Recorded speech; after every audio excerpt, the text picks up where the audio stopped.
भाग 29 mister psycho का आज का ये एपिसोड, जिसका नाम है नैना। गौरव का इतना बड़ा घर वीरान सा लगता था, क्योंकि इतने बड़े घर में दो जिंदा लाश रहते थे। जी हाँ, जिंदा लाश। दोनों जिंदा लाश ही तो थे। एक अपने काम पर ही ध्यान देता था, तो वही दूसरा अपने ऑफिस पर। दोनों एक घर में रहकर भी एक साथ नहीं थे। आखिरी बार दोनों कब एक दूसरे के करीब आए थे, दोनों में से किसी को भी याद नहीं था।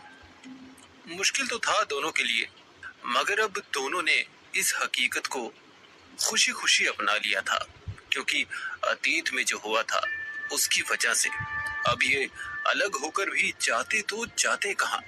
इसीलिए दोनों ने परिवार के डर से इस हालात को अपनाया था, और दोनों ही इस वजह से दुखी भी थे। आज भी गौरव और रागिनी के दरमियान एक दूरी थी, दुख थे, तकलीफें थी, पर दोनों ऐसे ही जिए जा रहे थे, अपने दिन काट रहे थे। ना ही रागिनी कभी अपने दिल को बहकाकर गौरव के पास आ पाती, और ना ही कभी गौरव रागिनी से बात कर पाता था। दोनों ही घर में अजनबियों की तरह रह रहे थे, और उन्हें देखकर यही लगता था कि आगे भी उनके रिलेशन में कुछ बदलने वाला नहीं था। गौरव के आते ही रागिनी ने उससे खाने के लिए पूछा, मैं खाना लगा दूं? गौरव थका हुआ था, वो कुछ और ही सोच कर आया था, पर उसने रागिनी को मना करना सही नहीं समझा और खाने के लिए हाँ कर दिया। रागिनी गौरव के लिए खाना परोसने लगी। रागिनी ने थाली आगे बढ़ाई ही थी, तभी उसके मन में एक ख्याल आया, एक सवाल उसके मन में बहुत दिनों से घूम रहा था। उसे गौरव से पूछने का सही मौका आज मिल ही गया। गौरव, वो माँ का मन था कि हमारे कुलदेवी के दर्शन कराऊं, तो क्या मैं जा सकती हूँ? रागिनी के सवाल का गौरव ने कोई जवाब नहीं दिया। गौरव बिना कुछ कहे अपना खाना खा रहा था। रागिनी को कुछ भी कहने का उसका अभी मन नहीं था। गौरव का जवाब ना पाकर रागिनी ने उससे फिर से वही सवाल किया। गौरव ने खिंचते हुए खाने की प्लेट को हटाते हुए कहा, तुम्हें मेरी परमिशन की जरूरत कब होने लगी? कभी जब ऑफिस की ट्रिप पर कहीं जाती हो मुझसे पूछती हो? नहीं ना, तो फिर अभी ये दिखावा करने की क्या जरूरत है? जहां जाना है जाओ, मुझे क्या? गौरव ने गुस्से से चिल्लाते हुए कहा, मेरा पैसा तो लगता नहीं है, खुद कमाती हो खुद उड़ाती हो, तो फिर मुझसे भी पूछने की क्या जरूरत है तुम्हें? इतना कहते हुए गौरव चुप हो गया। उसे लगा शायद वो कुछ ज्यादा ही बोल गया है। उसके रुकते ही रागिनी ने गौरव को गुस्से से जवाब दिया, मैं तो नॉर्मल ही पूछ रही थी, इतना भड़कने वाली क्या बात है इसमें? और मुझे ये बात समझ में नहीं आती, तुम्हें मुझसे प्रॉब्लम क्या है गौरव? रागिनी के इतना कहते ही गौरव को रिया की कही बात याद आ गई। उसने भी गौरव से कुछ ऐसे ही कहा था, तुम जाओ और सो जाओ, खुद का और मेरा हम दोनों का दिमाग खराब करने की जरूरत नहीं है। ये कहते हुए गौरव गुस्से से अपने घर से बाहर निकल गया। गुस्से की वजह से गौरव का चेहरा लाल हो गया था और उसके हाथ कांप रहे थे। वो घर से काफी दूर निकल गया था। एक जगह रुककर सड़क किनारे फुटपाथ पर वो जाकर बैठ गया। फुटपाथ पर बैठे हुए थोड़ी देर के बाद जब गौरव का गुस्सा कुछ हद तक शांत हुआ, तो उसे अपने आसपास देखकर यह एहसास हुआ कि वो अभी गलत जगह पर है। उससे कुछ ही दूरी पर 8 या 10 खूबसूरत लड़कियां छोटे कपड़े, लाल लिपस्टिक, खुले बाल और हाथों में एक छोटा पर्स लिए वो यहाँ वहां घूम रही थी। सभी लड़कियां बहुत सज संवर कर खड़ी थी। ए, चलता है क्या? उनमें से एक लड़की ने गौरव को वहां बैठा देखकर उसके पास आकर कहा। लड़की ने गौरव को अच्छी तरह से ऊपर से नीचे तक घूरा और फिर आगे आकर मदहोशी से कहा, बड़ा स्मार्ट है रे तू, बोलना चलेगा मेरे साथ? तू मुझे पैसे मत देना, मैं तुझे पैसे दूंगी, बस एक रात की तो बात है। गौरव को तो वहां का माजरा पहले ही समझ में आ गया था।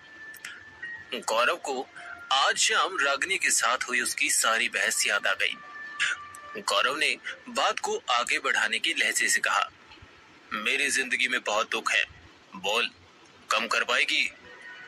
गौरव की बातों को सुनकर लड़की ने खुश होते हुए कहा, तू चल तो सही, मैं तेरे सारे दुखों को ऐसा भगा दूंगी कि तू नैना का दीवाना हो जाएगा। लड़की जो गौरव के बहुत पास खड़ी थी, उसने गौरव के चेहरे पर अपना हाथ प्यार से फेरते हुए कहा। गौरव ने भी उसका साथ देते हुए उसके दोनों हाथों को अपने कंधे से हटाते हुए कहा, तो फिर चल, कहाँ ले चलती है? बस जगह अच्छी होनी चाहिए। इतना कहकर गौरव नैना के साथ चल दिया। नैना ने अपने फोन से एसी वाली टैक्सी बुक की। कुछ ही देर में टैक्सी के आते ही दोनों टैक्सी में बैठ गए। टैक्सी तेज रफ्तार के साथ चल पड़ी। गौरव नैना के साथ चल तो दिया, लेकिन उसके मन में अभी भी रागिनी के साथ हुई बहस घूम रही थी। इधर घर पर रागिनी अपने बालकनी के बाहर बैठकर रो रही थी। वो अब तक इतना रो चुकी थी कि उसके आंसू भी सूख चुके थे। ये प्यार में पड़कर शादी करना मेरी सबसे बड़ी भूल थी। कितना अच्छा होता अगर मैंने गौरव का प्रपोजल एक्सेप्ट ही नहीं किया होता। रागिनी ये सोच ही रही थी, तभी रागिनी का फोन मैसेज के नोटिफिकेशन से बजने लगा। रागिनी ने फोन चेक किया और उस मैसेज को देखकर उसका रिप्लाई करने लगी, नहीं, मैं जगी हुई हूँ। दूसरी तरफ से फिर एक मैसेज आया, तुमसे जब तक रात को बात न कर लूं मुझे नींद नहीं आती। मैसेज को पढ़ते ही रागिनी के चेहरे पर मुस्कान छा गई। रागिनी ने रिप्लाई किया, अच्छा जी, ऐसा क्यों? दूसरी तरफ से मैसेज आया, क्या बता, अब आदत सी जो हो गई है। रागिनी ने मुस्कुराते हुए लिखा, एक काम करो, तुम अभी कॉल करो, अभी मैं तुमसे बात कर सकती हूँ। रागिनी के ये कहने पर कुछ सेकंड्स के बाद ही उसी नंबर से कॉल आ गया। दोनों में बातों का सिलसिला शुरू हो गया। रागिनी कुछ देर पहले गौरव के साथ हुई बहस को भूल गई। इधर नैना गौरव को एक बड़े से होटल के एक कमरे में लेकर आ गई। नैना ने इस होटल को इसीलिए चुना था क्योंकि वो वहां कई बार इस होटल में आ चुकी थी और होटल वालों से नैना की अच्छी खासी पहचान थी।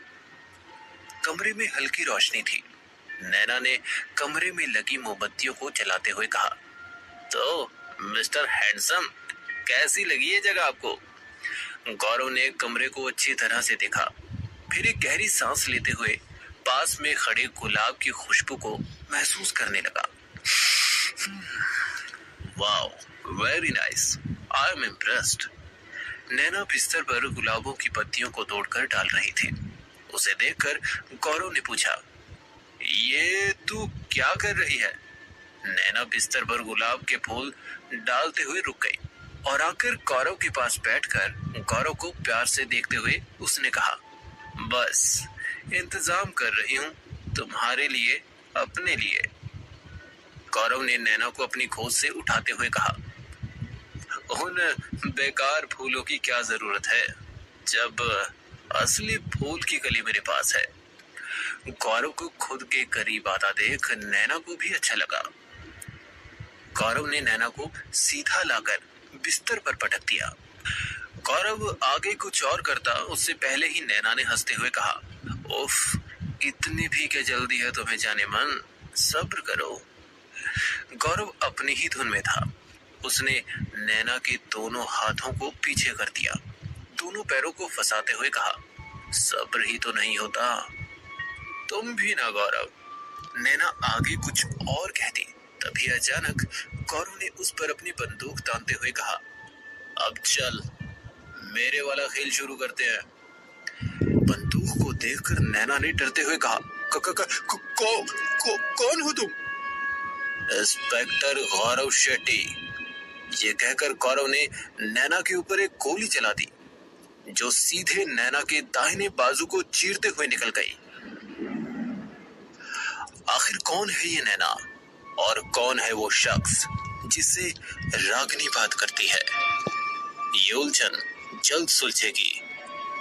मिस्टर साइको के आगे आने वाले एपिसोड